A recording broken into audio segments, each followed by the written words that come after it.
এখন না আমি পুরা দমে শিখে গিয়েছি কিভাবে ভালো থাকতে হয়। নিজে এত অসুস্থ, বাট তারপরও সকল কিছুর জন্যই আলহামদুলিল্লাহ, আমি কখনোই কোনো কিছুর জন্য আফসোস করি না। আর সংসারটাকে তো টেনে নিয়ে যাচ্ছি এক হাতেই। হ্যাঁ, অনেকে হয়তো বলবেন আপনার হাজবেন্ড তো হেল্প করে। মেয়ে মানুষের কাজ আসলে অনেক কিছু আছে সংসারে যেগুলো নিজেকেই করতে হয়। ডেফিনেটলি প্রবাসে হাজবেন্ড হেল্প করা ছাড়া তো আর আসলে কেউ থাকে না। আত্মীয় স্বজন, বাবা মা তো আর সবার সাথে থাকে না। তো সেক্ষেত্রে দেখা যাচ্ছে হাজবেন্ড ওয়াইফকে হেল্প করবে, ওয়াইফ হাজবেন্ডকে হেল্প করবে, এভাবেই কিন্তু প্রবাসে জীবনগুলো কাটে। এটা আর নতুন তেমন কিছু না। অবশ্যই জীবনসঙ্গী যে, তার হেল্পটা অনেক বড়। যাই হোক, আমি কিন্তু আমার সংসারে যেহেতু দুইটা ছোট ছোট বাচ্চা আছে, তাই সবসময় চেষ্টা করি এমন শর্টকাট সব খাবার দাবার বের করতে যেটা বাচ্চারা মজা করে খাবে আর আমারও তৈরি করতে কষ্ট হবে না। আমার বাসায় কবে যে লাস্ট বাঙালি নাস্তা হয়েছে, মানে ধরেন ওই যে রুটি, পরোটা, আলু ভাজি, ডিম ভাজি, এই টাইপের কিছু, আমার নিজেরও মনে পড়ে না। মনে হয় লাস্ট বাংলাদেশে যখন গেলাম ঈদ করতে, তখন মায়ের হাতের ওই রান্নাগুলো খেয়ে এসেছি। নিজে কিন্তু আয়েশ করে বাঙালি ওই নাস্তাটা আমার কোনোদিনই করা হয় না। কারণ হচ্ছে এখানে সময়ের স্বল্পতা। একা হাতে সংসারটাকে টেনে নিয়ে যাচ্ছি, তো তার উপরে আমি 2 বাচ্চার মা, ফুল টাইম জব করি, নিজের ছোটখাটো বিজনেসও রয়েছে।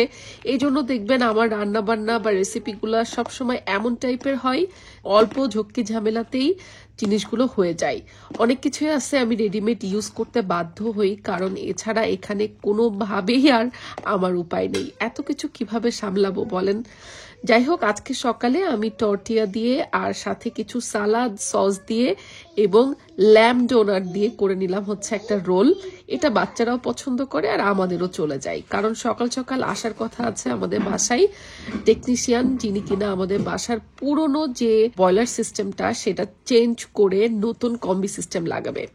তো বাসার বেহাল অবস্থা, উনি এসেই প্রথমে কার্পেটিং এ যা যা লাগানো লাগে সেগুলো লাগাই নিয়ে কাজপত্র শুরু করে দিয়েছে। পুরো আমাদের এই স্টোরটা তো খালি হবে, ইভেন লফটে যে বড় 200 লিটারের পানির ড্রাম ছিল সেটাও কিন্তু নামিয়ে ফেলেছে উনি। মানে নতুন যে সিস্টেমটা লাগানো হচ্ছে এই সিস্টেমে আসলে এই বড় ড্রামের আর প্রয়োজন নেই। মোট কথা অনেক যন্ত্রাংশ যেগুলো পুরাতন সিস্টেমে ছিল সেগুলো এখন সব বাতিল হয়ে যাবে। নতুন সিস্টেমটাতে আর এত কিছু লাগবে না। এতে করে হবে কি, আমাদের একটা স্টোর রুমও খালি হয়ে যাবে এবং লফটের অনেক জায়গা খালি হয়ে যাবে, যে জায়গাগুলোতে আমরা পরবর্তীতে লফটে বোর্ডিং করে অন্যান্য জিনিস রাখতে পারবো। আর এই কাজ করতে মোটামুটি আমাদের টানা 2টা দিন সময় লেগেছে এবং 2 দিন আমার বাড়ির অবস্থা কিন্তু এরকমই ছিল।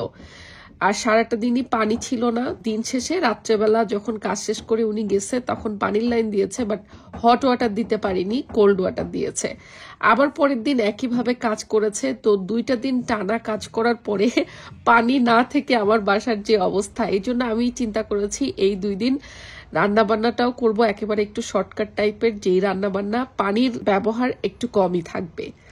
তো এদিকে উনি বয়লার সিস্টেমের কাজ করছে, বেশ ভাঙচুর করেও এই কাজগুলো করতে হয়েছে। তবে ওনাদের যে কোম্পানি দিয়ে করিয়েছি কাজগুলো খুব গোছানো ছিল, যাওয়ার সময় সব ঠিকঠাক করে গুছিয়েও রেখে গিয়েছে।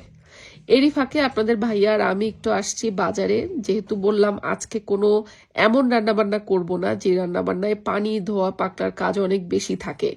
তো আমরা বাজার থেকে কিছু চিকেন ড্রামস্টিক কিনে নিয়ে আসছি, যে আজকে বাগানে আমরা বারবিকিউ করব। আর যেহেতু হঠাৎ করেই প্ল্যান করা, তাই চিকেনগুলোকে আমরা মেরিনেট করার সময় পাইনি, এজন্য আজকে সেদ্ধ করে তারপরে মেরিনেশন হচ্ছে।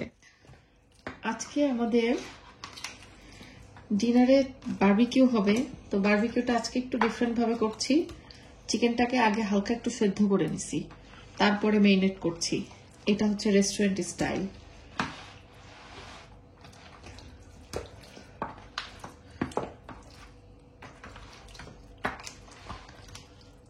সামার টাইম মানে বারবিকিউ টাইম না? তারপরে যে গরম আজকে। হ্যাঁ, শীতকালে বাংলাদেশে সবাই আপনারা বারবিকিউ করেন আর আমরা এদিকে বিদেশে বসে বসে দেখি। আমাদের বাইরে বেরোনোর উপায় থাকে না, বারবিকিউ করার উপায় থাকে না বাইরে। আর এই যে এখন গরমকালে আমরা বারবিকিউ করতেছি বিদেশে, আর আমার বাংলাদেশের ভাই বোনেরা গরমের মধ্যে বসে বসে দেখবেন। দেখে বলতেছে পাগল হয়েছে এরা। হ্যাঁ, অনেকে বলছে যে আপনারা এই গরমে বারবিকিউ কিভাবে করেন। আসলে এখানে তো শীতকালে অত্যাধিক শীত, তো ওই শীতে আমরা বেরোতে পারি না বাইরে বারবিকিউ করতে। আর গরমকালে অত মানে গরম থাকে না অত, মোটামুটি একটা সহনীয় টেম্পারেচার। তো এখনই বারবিকিউ করার উত্তম সময়। আজকে চিকেনের লেগ পিস গুলো আপনাদের ভাইয়া নিয়ে আসছে একটু ছোট ছোট। নর্মালি অন্যদিন যে বড় নিয়ে আসে, খুব বেশি মশলাপত্র দেই নাই, হালকা মশলাপত্রে। আর এটা রেসিপি আসলে বারে বারে দেওয়ার কিছু নাই। এই রেসিপি এর আগেও আমি বহুতবার করছি, আমার চ্যানেলে অনেক ভিডিও আছে, এই জন্য আমি নতুন করে আর রেসিপি দিচ্ছি না।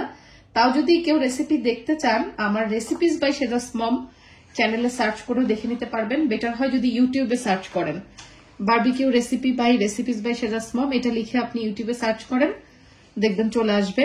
সো চলেন তাহলে আমরা এটা কিছুক্ষণ মেরিনেট করে রাখবো, বেশি সময় না, অল্প সময় রেখে বারবিকিউ করতে যাব। যেহেতু আমি সিদ্ধ করে নিছি, আজকে একটু ডিফারেন্ট ভাবে করছি, এই জন্য বেশি সময় মেরিনেট করার দরকার নাই। আমাদের অলরেডি এক ব্যাচ হয়ে গেছে, আর এক ব্যাচের প্রিপারেশন চলতেছে। আমি এদিকে ঘরে একটু কাজ করতে লাগছি, সেটার পাপা দেখে এদিকে একদম ডিড ডান করে ফেলছে। হ্যাঁ, ডিড ডান ফুল। তুমি তো বারবিকিউ এক্সপার্ট, আর কিছু পারো আর না পারো, বারবিকিউ বললে তুমি আগে আগে দৌড়াও। তো এই যে এখানে একটু আলাদা করে উঠানো হয়েছে আমাদের নেইবারকে দিব বলে। আর এখানে আমি একটু সালাদ করে ফেলছি, মিক্স লেটুস, শসা, টমেটো আর পেঁয়াজ দিয়ে। আমরা বারবিকিউ করলে ওনাদেরকে একটু শেয়ার করে খাই আর কি।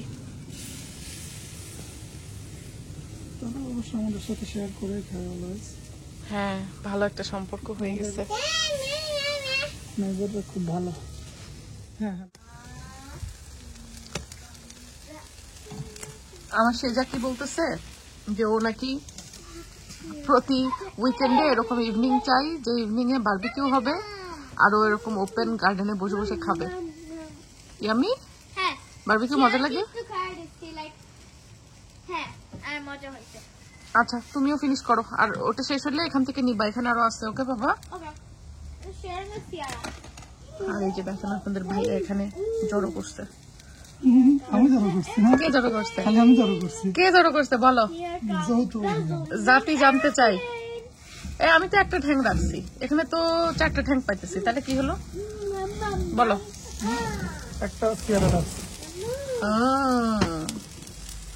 বুঝছি বুঝছি, পরের বাড়ির মেয়ে বলে খালি আমারই দোষ দাও। হ্যাঁ, বুঝছি, পরের বাড়ির মেয়েরই খালি দোষ। পরের বাড়ি চাউলের আর দোষ নাই। পরের বাড়ির চাউল কোথায়, চাউল তো নিজের বাড়ির হয়।